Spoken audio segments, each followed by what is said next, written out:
Hello everyone! Grabe, hindi ko po talaga alam kung paano ko sisimulan yung vlog po na ito kasi kita nyo naman po sa caption natin ngayon na sobrang hirap po talaga ng mga pinagdadaanan po namin. Kasi nagsimula po ito doon po sa TikTok na may nag-message po sa akin na he is willing to help daw. Bale, tutulungan niya daw po kami na magkaroon ng bahay at lupa, tapos siya na daw po yung bahala sa lahat ng mga gagastusin as long as na makahanap kami or makabili kami ng property na lupa. Bali na pakiana po ang tao kon pera po iyo ka baligya. Ay, hiray to, kausap ako, ray na ko, ito pakiana dyan. Hindi naman ako mahuli dida, mahukoy. Pero estimated nyo mga magkaano po? Kung estimated na magkano benta. Diba lang? Sila na mag-presyo. Kayo na mag-presyo. Kayo na mag-presyo kung anong bahala na. Bahala ka na. So kami yung magpe-presyo na lang? Oo, kasi maglalakad pa kami. Opo, maglalakad po ng... Kaya nga po. Oo. Pero ibebenta naman talaga, di ba? Oo. Sige po. So bale, magpapadala daw po siya ng ganito kalaking halaga. Ito siya guys, yung pinag-usapan po namin. So, gusto ko may achievement sa ngayong buwan. Okay. Ngayon, I'm gonna transfer you an amount. Bibigyan kita ng 300. Gawan mo lang ng ano yung dapat mong gawin. I-process mo yun sa assessor. Siguraduhin mo na nakapangalan na sa iyo yung lupa.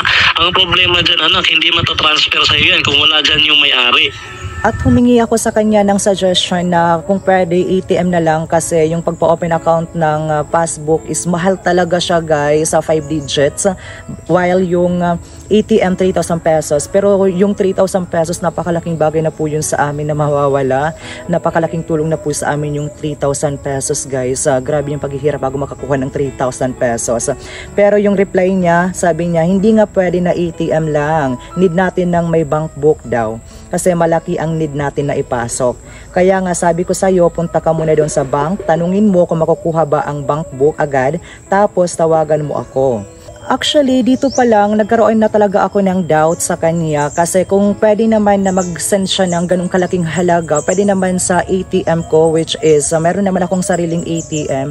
Pero yung gusto niya po kasi talaga yung passbook na kailangan ko daw kuno na makapag-open account doon kasi hindi daw po pwede doon sa ATM ko, mga ganon. So nagkaroon ako ng doubt na bakit hindi pwede na kaya naman i-transfer yung ganong kalaking halaga, di ba? Kasi sa pag-open account daw, doon lang po tayo sa specific daw na bank account niya kasi iba daw yung ATM na ginagamit ko. Kaya ako naman na syempre pumunta ako agad sa Tacloban City para mag-inquire. Tapos hindi ko siya na process agad kasi may mga requirements pa. So kinabukasan pumunta ulit ako doon. Kaya ito po yung naging usapan po namin ng security guard doon. So before magpa-open account, may daan ay online or like online? Gusto ka na sir mag-online, kumani ka mag-open, darami ng mga requirements, ma-aprobahan nila, dayon, mas makukuha dayon nila. Makukuha dayon. Oo, waray ng mga online, waray na ito, diretso na lang ito. Daray nga mga requirements nga. Then, hindi ko siya na-process agad kasi nga kailangan kong unahin yung mga requirements. Then, ayun, parang galit siya na tumatawag po sa amin. Parang wala daw progress, mga ganon. Sinasayang daw po namin yung oras. So, grabe. Sobrang nape-pressure na ako that time. Hindi ko na po talaga alam kung ano po talaga yung gagawin ko. Kasi alam ko na nararamdaman po talaga niya na napakalaki yung doubt ko sa kanya. Kaya grabe po talaga yung pag-convince niya or yung pagkuha niya ng loob namin. Kaya nakahanap po talaga siya ng strategy para makuha yung trust ko na mapaamo niya ako sa pamamagitan po na nakausap niya yung mga magulang ko. So ito po yung kanilang pinag-usapan. Sayawan ninyo Sana all. Updated talaga si Sir. Si Tata, ang galing. Senior na Sir. Kasi 60 lang. Magkaroon ng sariling bahay. Opo. So, para at least yung kapagpahinganan, hindi na yung habang buhay tayong nakatira sa Meron na. hindi natin matatawag na atin yan. Kahit ano lang sir, kahit simpleng ano lang bahay, okay lang yun. Papagawa lang naman tayo ng bahay. Lang din naman, huwag na lang. Salamat na sir, salamat.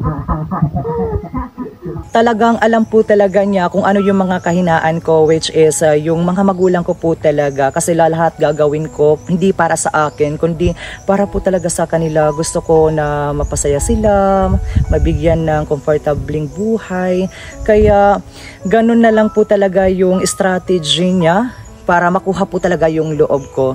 At syempre ako, nagtiwala na po talaga ako sa kanya, nakuha niya na yung loob ko. Kasi sino ba naman yung, di ba makipag-usap talaga ng harap-harapan sa video call po. Kaya, ayun, nagpunta ako agad ng Tacloban na kinabukasan para magpa-open na sa ating passbook. And then, ito yung mga sumunod na tagpo talaga na which is sobrang nakakaloka. Sabi niya, magkano daw po yung dala kong pera doon. So, yung pera na dala ko is yung pambayad po talaga sa pagpa-open account. So, sabi ko na yung pera na po yun is, yan po yung ipon po namin para sa pagpapaaral ng kapatid ko, tapos yung syempre yung mga pangangailangan din po namin. And sabi niya, sige, send mo sa akin yan, kay ibayad ko daw sa pinsan ko dito para di na magtatanong ng kahit anong papel ang bank dyan. Dito ko ipapagawa, dyan mo permahan. Hintayin mo ng kalahating oras kasi kung dyan marami pa silang hihingin. Sabi ko, paano ko isi-send? And sabi niya, send mo sa GCash ko para ma-process agad yan. Ano plano mo? Anong oras na? So, tumawag siya, tapos as in, grabe, inaano niya po talaga, parang ura-urada na, ano na, kailangan mo na siyang isend para mga ganon. Sobrang nakaka-pressure na po talaga, kasi yung oras talaga, yung hinahabol niya, parang sobrang galit siya, nakakatakot, and habang kausap ko siya sa phone, grabe, sinunod ko na lang po talaga kung ano yung gusto niya. Kaya, I'm really sorry. Sobrang sakit, guys. Mas masakit pa siya nung mga oras na nag-failed ako. So, I don't know, hindi ko siya ma-explain kung ano yung mararamdaman ko po talaga. Kasi pinaghirapan po talaga namin lahat ng meron kami. So, nakuha lang ng ganun-ganun lang. Kaya ganun na lang po talaga nakakalungkot. So, lesson learned po sa atin lahat na wag po talaga tayo magtra-trust kahit nino man. Pero pag ikaw talaga yung nasa sitwasyon at saka ang galing talaga nila, ang galing nilang kunin yung loob mo, wala tayong makagawa. Ito na. So, sa inyo na nanonood po sa ngayon, I hope na this video is maging eye-opener na wag talaga magtitiwala agad. Sa panahon po natin ngayon na sobrang hirap kumita ng pera, tapos mawawala lang ng ganon-ganon.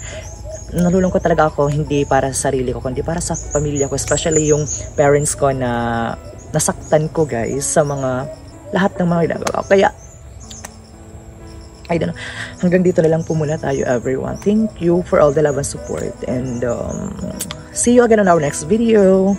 Bye bye.